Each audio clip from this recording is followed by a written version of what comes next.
ఓం సాయిరామ్. సమర్థ సద్గురు సాయినాథ్ మహారాజుకి జై. సాయి భక్తులందరికీ నమస్కారం అండి. మన బాబాగారి దయ వల్ల మనందరం బాగుండాలి, సంతోషంగా ఉండాలి అని చెప్పి మనస్ఫూర్తిగా కోరుకుంటూ ఈరోజుటి వీడియో స్టార్ట్ చేస్తున్నాను ఫ్రెండ్స్.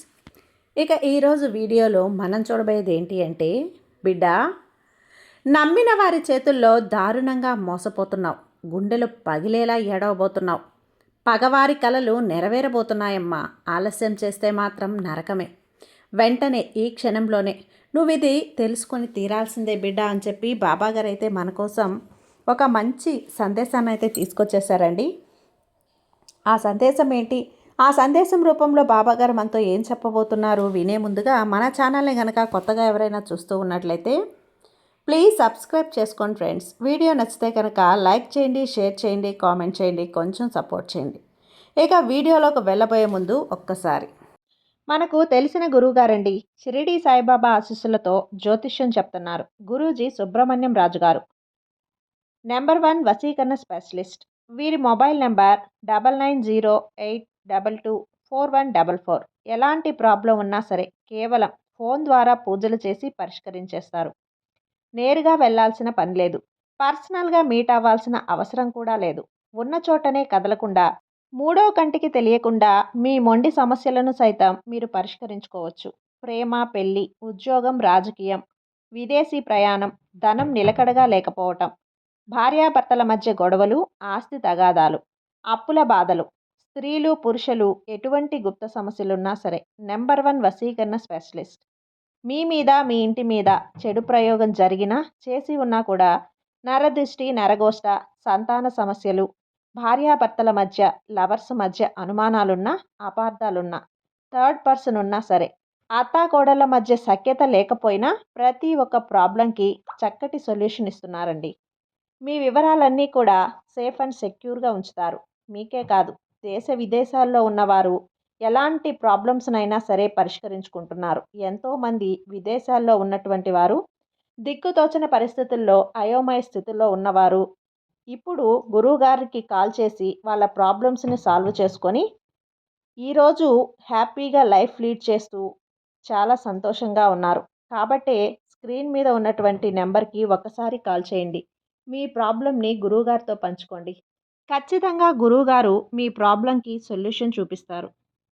ఇక వీడియోలోకి వచ్చేస్తే, బిడ్డ, ఈరోజు నువ్వు చాలా ఆఖరిగా వినాల్సినటువంటి మాట ఇదే. నీకు ఆఖరి మాట, ఆఖరి సందేశం ఈ బాబా నుంచి వచ్చేది. ఇప్పటికైనా సరే నువ్వు నమ్మిన వారి చేతుల్లో దారుణంగా మోసపోబోతున్నావని చెప్పి నీకు చెప్తున్నాను. అయినా నీకు అర్థం కావటం లేదు కదా. ఎవరి చేతుల్లో మోసపోబోతున్నాను బాబా, ఎందుకు గుండెలు పగిలేలా ఏడవబోతున్నాను, పగవారు నా యొక్క ఏడుపుని చూసి ఎందుకు నవ్వుకుంటున్నారు, అసలు నా జీవితంలో ఏం జరుగుతుంది అని చెప్పి అడుగుతున్నావు కదా. అయితే చెప్తాను, పూర్తిగా విను. నేను చెప్పే ఈ కథని జాగ్రత్తగా ఆలకించమ్మా. ప్రతి ఒక్క పాయింట్లో కూడా నీ జీవితం నీకు కనిపిస్తుంది. ఈ కథ కేవలం నీ కోసం మాత్రమే. ఇది నీ చెవున పడేలా చేస్తున్నాను కాబట్టి ఎక్కడా కూడా స్కిప్ చేయకుండా చివరి వరకు విను. అనగనగా ఒక ఊరిలో ఒక హరిదాసు అని చెప్పి ఒక యువకుడు ఉన్నాడు.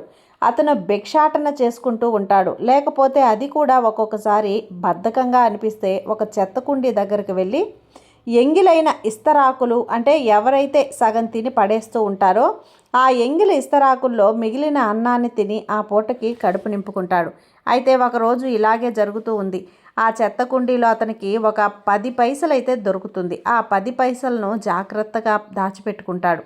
ఒకరోజు తను చెత్త కుండీ దగ్గరికి వెళ్ళి అన్నం కోసం వెతుకుతూ ఉంటాడు. అటుగా ఒక యువకుడు లేడి పిల్లల్ని తీసుకొని అమ్ముకుంటూ వస్తూ ఉంటాడు. ఒక్కొక్క లేడి పిల్ల 10 పైసలు అని చెప్పి చెప్తాడు. అయితే అది విన్న హరిదాసు ఆ లేడి పిల్లలు అమ్మే అబ్బాయిని పిలుస్తాడు. పిలిచి, నాకు ఒక లేడి పిల్లని ఇస్తావా అని చెప్పి అడుగుతాడనమాట. నువ్వు నాకు 10 పైసలు ఇస్తే ఇస్తాను అని చెప్పి అంటాడు. అప్పుడప్పుడు హరిదాసు ఆ 10 పైసలు ఇచ్చి ఒక లేడి పిల్లనైతే తీసుకుంటాడు. ఆ లేడి పిల్లని అమ్మే యువకుడు ఆ లేడి పిల్లనిచ్చేటప్పుడు, ఈ లేడి పిల్ల చాలా ప్రత్యేకమైంది, ఈ లేడి పిల్లకి నేను హరీష్ అని చెప్పి పేరు కూడా పెట్టుకున్నాను, దీన్ని నువ్వు జాగ్రత్తగా చూసుకోవాలి అని చెప్పి ఆ లేడి పిల్లని హరిదాసు చేతిలో పెట్టేసి వెళ్ళిపోతాడు. అప్పటి నుంచి కూడా ఆ చెత్త కుండీలో ఏదైతే భోజనం దొరుకుతుందో ఆ దొరికిన భోజనంలో కొంచెం హరిదాసు తిని కొంచెం ఆ హరీష్కు అంటే ఆ లేడి పిల్లకు పెడతాడు. ఇలా కొన్ని రోజులు గడుస్తూ ఉంటుంది.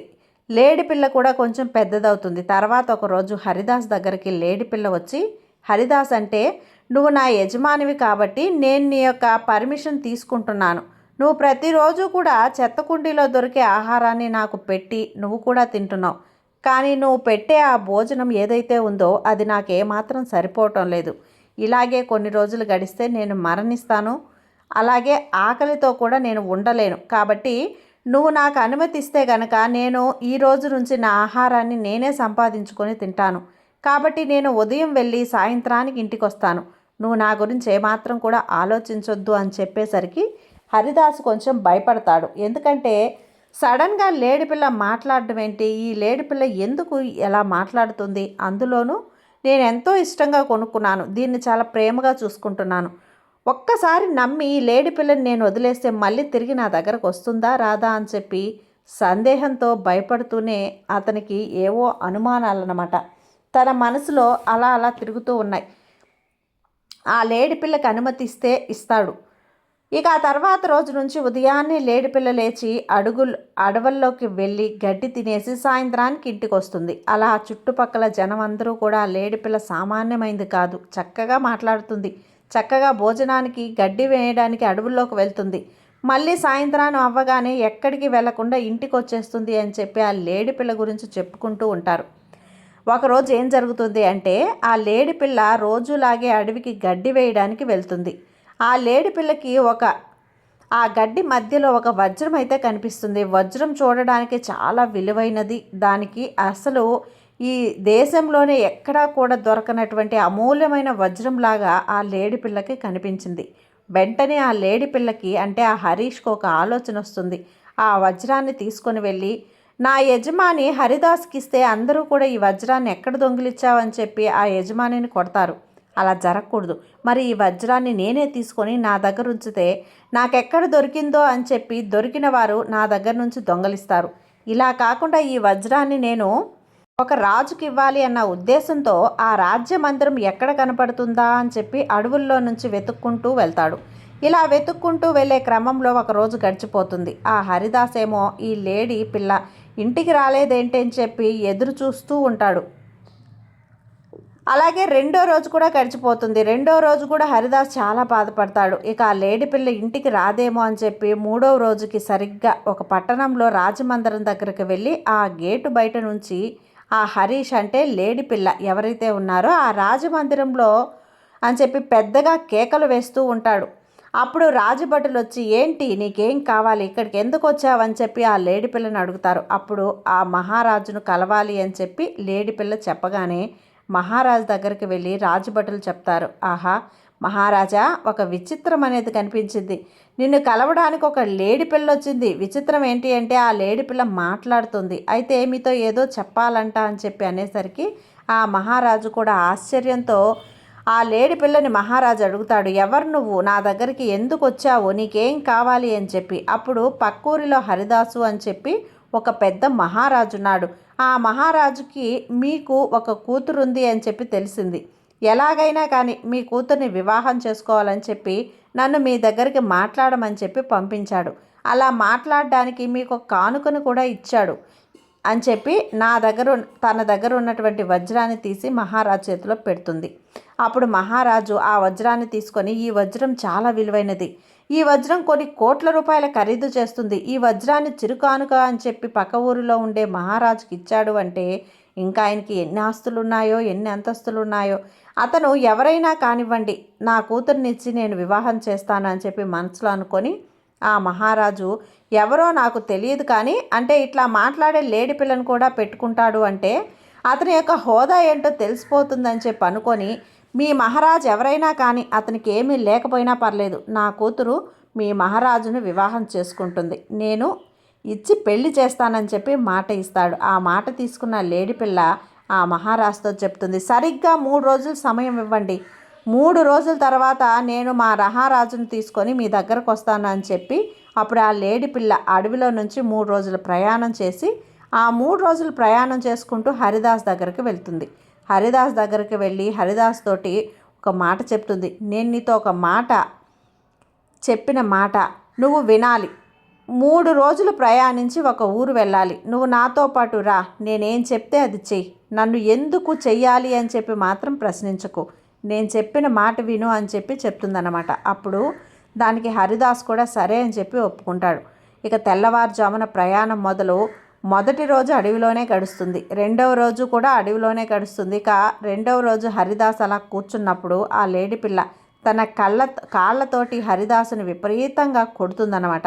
అలా కొడుతున్నప్పుడు ఎందుకు కొడుతున్నావు నువ్వు అని చెప్పి అడుగుతాడు.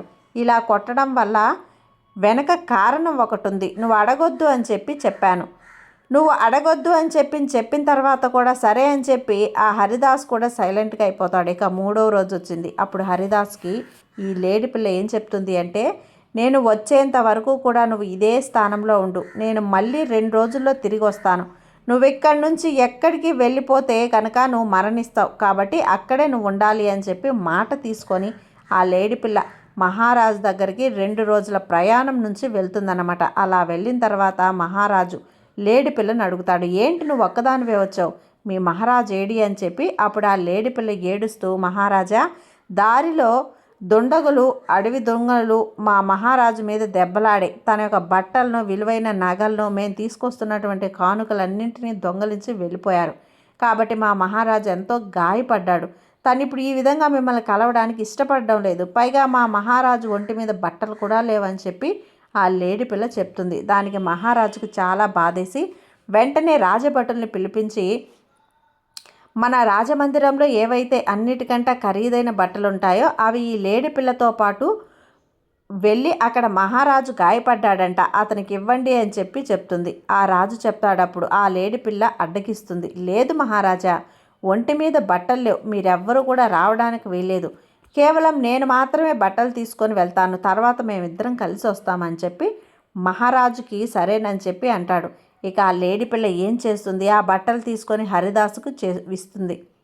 రాజా అంటే రాజులు వేసుకునే బట్టలు అన్నమాట, విలువైన బట్టలు. ఇంతవరకు హరిదాస్ అవి ఎప్పుడు కూడా చూడలేదు. అంత చక్కగా, అందంగా, శుభ్రంగా స్నానం చేసి బట్టలు వేసుకో అని చెప్పి లేడి పిల్ల హరిదాసుకి బట్టలు ఇస్తుంది. లేడిపిల్ల మాటలు విన్న హరిదాసు లేచి శుభ్రంగా గాయాలన్నీ కడుక్కొని స్నానం చేసి బట్టలు వేసుకుంటాడు. వేసుకున్న తర్వాత నిజంగా ఒక రాజకుమారుడిలాగా కనిపిస్తాడు హరిదాసు. అప్పుడు ఆ లేడి పిల్ల, నువ్వు నా వెనకే రా, నువ్వేమీ మాట్లాడొద్దు, అంతా నేనే మాట్లాడతాను, ప్రతిదీ నేనే చూసుకుంటాను అని చెప్పి నా వెనకే నువ్వు సైలెంట్గా వచ్చేయి అని చెప్పి చెప్తుంది. అప్పుడు ఆ లేడి పిల్లతో పాటు హరిదాసు రాజమందిరానికి వెళ్తాడు. మహారాజు బట్టల్లో చూసినటువంటి హరిదాసుని ఆ మహారాజు ఎవరైతే ఉంటాడో చాలా సంతోషపడతాడు, చాలా ఆనందంగా ఉంటాడు. నా అల్లుడు అని చెప్పి అప్పుడు లేడి పిల్ల వెంటనే ఆ రాజుగారి దగ్గరికి వెళ్ళి కాళ్ళకి నమస్కరించుకో అని చెప్పి చెప్తుంది హరిదాసుకి. అప్పుడు ఆ లేడి పిల్ల మాటలు విన్న హరిదాసు రాజుగారి కాళ్ళకు నమస్కరించుకొని వెంటనే రాజు అతన్ని కౌగలించుకొని, నువ్వే నా అల్లుడివి, నా అల్లుడు గారు నువ్వు అని చెప్పి ఒక హోదానైతే ఇచ్చి కిరీటాన్ని పెట్టి తన కూతురికైతే చెప్పినట్లుగా వివాహం చేస్తాడు. ఇక అలా వివాహం ఇద్దరికీ అయిపోతుంది. 2 రోజులు 3 రోజులు గడుస్తుంది. 3 రోజులు గడిచిన తర్వాత లేడి పిల్ల హరిదాస్ దగ్గరికి వెళ్ళి, నాకు ఒక ముఖ్యమైన పని ఉంది, నేను 4 రోజుల తర్వాత ఇక్కడికి వస్తాను, నువ్వు అప్పటి వరకు మహారాణితో అంటే రాజకుమార్తెతో ఆనందంగా ఉండు, ప్రశాంతంగా ఉండు, 4 రోజుల తర్వాత వచ్చి నేను తీసుకొని వెళ్తాను అని చెప్పి చెప్పగానే సరేనని చెప్పి ఆ లేడి పిల్లని ఒకసారి కౌగిలించుకొని లేడి పిల్లకి బాయ్ చెప్తాడు. సరే వెళ్ళిరా అని చెప్పి చెప్తాడు. అప్పుడు లేడి పిల్ల కూడా మహారాజు దగ్గరికి వెళ్ళి, నేను 4 రోజులు ఆ మహారాజు ఎవరైతే ఉన్నారో హరిదాసు రాజుగారు, ఆయన మా యొక్క రాజ్యానికి వెళ్ళి అక్కడ అన్నీ కూడా రాణిగారికి అంటే రాజకుమార్తెకు తన భార్యకు అన్నీ సిద్ధం చేయమని చెప్పి రాజమందిరాన్ని అలంకరించమని చెప్పి పంపించబోతున్నారు. నేను అక్కడికి వెళ్తున్నాను. 4 రోజుల తర్వాత మా యువరాజు యువరాణి ఇద్దరినీ కూడా నేను లాంఛనాలతో రాజమందిరానికి తీసుకొని వెళ్తాను. అక్కడ రాజుగారికి మాట ఇచ్చి లేడి పిల్ల బయలుదేరుతుంది. ఆ లేడి పిల్ల బయలుదేరుతూ మనసులో అనుకుంటుంది, నేను ఇప్పుడు హరిదాసుకి ఒక మంచి రాజమందిరాన్ని ఏర్పాటు చేయాలి, ఎక్కడ దొరుకుతుంది రాజమందిరం అని చెప్పి ఒక ఊళ్ళోకి అయితే వెళ్తుంది.